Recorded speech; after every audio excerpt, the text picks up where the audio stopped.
أكبر الله أكبر الله أكبر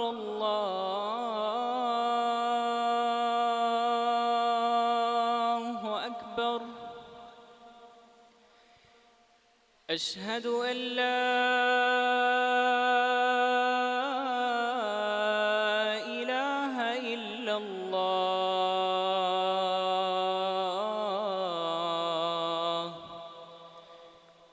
أشهد أن لا إله إلا الله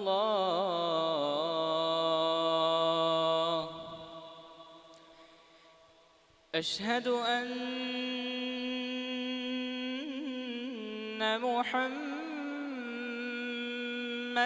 رسول الله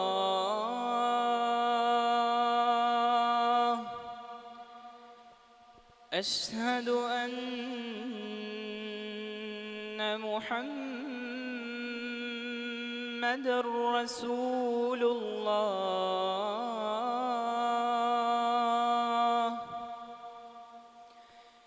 حي على الصلاة حي على الصلاة حي على الفلاح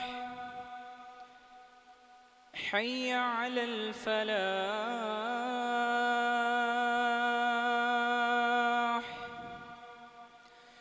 الله أكبر الله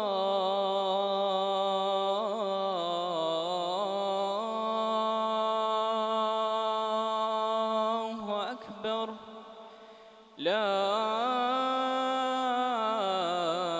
إله إلا الله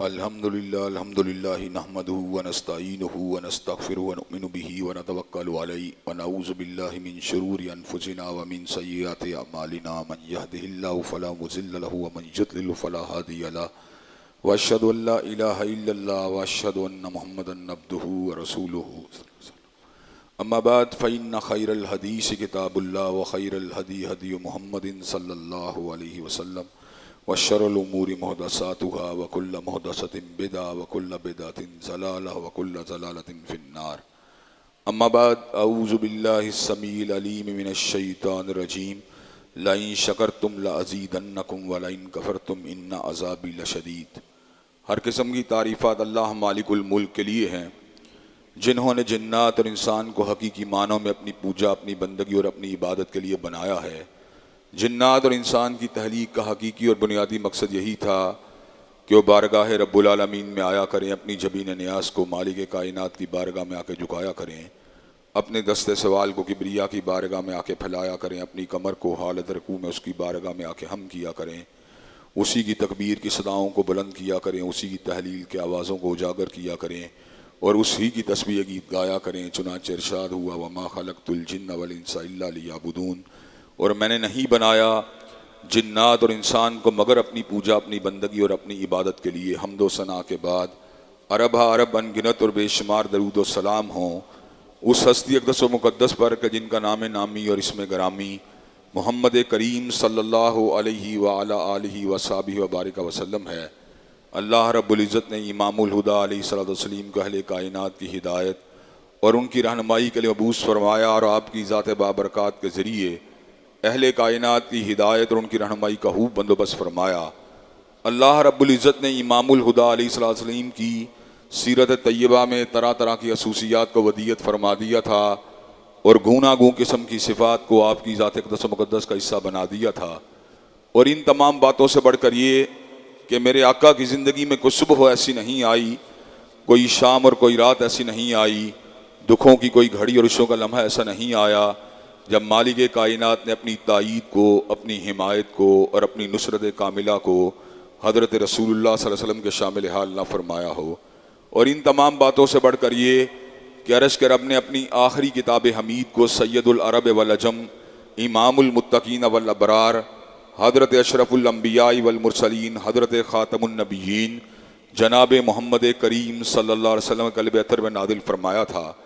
اسی کتاب حمید کے ایک انتہائی فصیح و بلیغ عنوان جس کا تعلق عظمت صحابہ کے ساتھ ہے، اس کے حوالے سے اپنی چند گزارشات کو گوش گدار کرنے کا سلسلہ جاری و ساری تھا۔ لیکن آپ کو پتہ ہے قومی اور بین الاقوامی صورتحال کے حوالے سے جب کوئی اہم ایشوز سامنے آتے ہیں، میں اپنی چند گزارشات اور معروضات کو وقتی طور پہ موقوف کر کے اس موضوع کو آپ حضرات کے سامنے ضرور رکھنے کی جستجو کرتا ہوں۔ حضرات گرامی قدر، انشاءاللہ فضائل صحابہ کے عنوان سے بھی کچھ گفتگو تو آج اس موضوع کے تناظر میں بھی ہوگی جو میں آپ حضرات کے سامنے گوش گدار کرنے کے لیے جا رہا ہوں، لیکن انشاءاللہ اصل موضوع کو اگلے جمعے سے آپ حضرات کے سامنے کنٹینیو کیا جائے گا۔ حضرات گرامی قدر، سر دست میں آپ کے سامنے اس بات کرنا چاہتا ہوں کہ اللہ تبارک و تعالیٰ کی نعمتیں ان گنت اور بے پایاں ہیں۔ وَإِن تَعُدُّوا نِعْمَتَ اللَّهِ لَا تُحْصُوهَا، اگر ہم اللہ تبارک و تعالیٰ کی نعمتوں کا شمار کرنا چاہیں تو شمار بھی نہیں کر سکتے۔ وَمَا بِكُم مِّن نِعْمَةٍ فَمِنَ اللَّهِ، اور جتنی بھی نعمتیں در حقیقت ہمارے پاس موجود ہیں وہ سب کی سب اللہ تبارک و تعالیٰ ہی کی عطا کردہ ہیں۔ جوانی اللہ کی نعمت ہے، نام اللہ کی نعمت ہے، خاندان اللہ کی نعمت ہے، عزت و وقار اللہ کی نعمت ہے، دیکھنے والی آنکھ اللہ کی نعمت ہے، دھڑکتا ہوا دل اللہ کی نعمت ہے، سوچنے والا دماغ اللہ کی نعمت ہے، پکڑنے والا ہاتھ اللہ کی نعمت ہے، چلنے والا قدم اللہ کی نعمت ہے، سانس لینے والا سینہ اللہ کی نعمت ہے، جذبات، احساسات، پیار، محبت والے رشتے، یہ سب کے سب اللہ کی نعمت ہیں۔ حضرات گرامی قدر، ان نعمتوں میں سے جو مقام اللہ نے ایمان اور ہدایت کا رکھا ہے وہ کائنات میں کسی دوسری نعمت کا نہیں ہے۔ اگر ایمان موجود ہو، یہ ساری کی ساری نعمتیں مانی خیز ہیں، اور اگر ایمان اور اسلام کی نعمت موجود نہ ہو تو ان میں سے کوئی بھی نعمت کسی بھی اعتبار سے اپنا ویٹ یا اپنی گریوٹی کو یا اپنی اہمیت کو نہیں رکھتی۔ حضرات گرامی قدر، انہی نعمتوں میں سے ایک بہت بڑی نعمت آزادی کی نعمت بھی ہے جو اللہ تبارک و تعالیٰ کسی قوم کو عطا فرما دیتے ہیں۔ حضرات گرامی قدر، اللہ تبارک و تعالیٰ نے ہمیں 76 برس قبل انگریزی استبداد سے نجات دی تھی۔ 14 اگست 2023 کو ہم نے اپنے 76 سال آزادی کے پورے کر لیے ہیں۔ حضرات گرامی قدر، آزادی کی یہ نعمت یقیناً اللہ تبارک و تعالیٰ کی نعمتوں میں سے ایک منفرد نعمت ہے جس کا جتنا بھی شکریہ ادا کیا جائے اتنا ہی کم ہے۔ اگر ہم اس نعمت بے پایاں کو اور اس کی حقیقت کو سمجھنے کی کوشش کریں تو اس بات کو سمجھنا چندہ مشکل نہیں کہ ہمیں یہ آزادی ٹھنڈے پیروں حاصل نہیں ہوئی، ہمیں یہ آزادی مفت کے اندر نہیں ملی، ہمیں اس آزادی کی بڑی مہنگی قیمت چکانا پڑی۔ ہزاروں کی تعداد میں ہجرتوں کو کیا گیا، کھیتوں کو چھوڑا گیا، کھلیانوں کو چھوڑا گیا، گھر بار کو چھوڑا گیا۔ حضرات گرامی قدر، ماؤں اور بہنوں کے دوپٹوں اور آنچلوں کو نوچا گیا، بوڑھوں کی داڑھیوں کو لہو کے اندر رنگین کیا گیا، نوجوانوں کے سینوں میں سنگینوں کو اتارا گیا، بچوں کو نیزوں کی انیوں کے اوپر تڑپایا گیا، تب جا کے حضرات گرامی قدر ہمیں آزادی کی نعمت حاصل ہوئی۔ یہ آزادی ہم کیوں چاہتے تھے؟ اس آزادی کا مقصد کیا تھا؟ حضرات گرامی قدر، آج پاکستان کی اکثریت لوگوں کی ہے جنہوں نے اس مقصد کو بھلا دیا اور اس حقیقت کو بھلا دیا کہ ہم نے آزادی کیوں حاصل کی تھی۔ کیا ہندوستان کے اندر گندم نہیں ہوتی تھی؟ کیا ہندوستان میں چاول نہیں ہوتا تھا؟ کیا ہندوستان کے اندر ذرائع معاش موجود نہ تھے؟ کیا ہندوستان میں ہسپتال موجود نہ تھے؟ کیا ہندوستان میں کالج اور یونیورسٹیز موجود نہ تھیں؟ حضرات گرامی قدر، آج 76 برس کے بعد اگر آپ اپنے معاملات کا ہندوستان سے موازنہ کریں تو آپ کئی اعتبار سے ان سے بہت پیچھے ہیں۔ حضرات گرامی قدر، اس وقت کیفیت یہ ہے کہ دنیا کے اندر جو مقام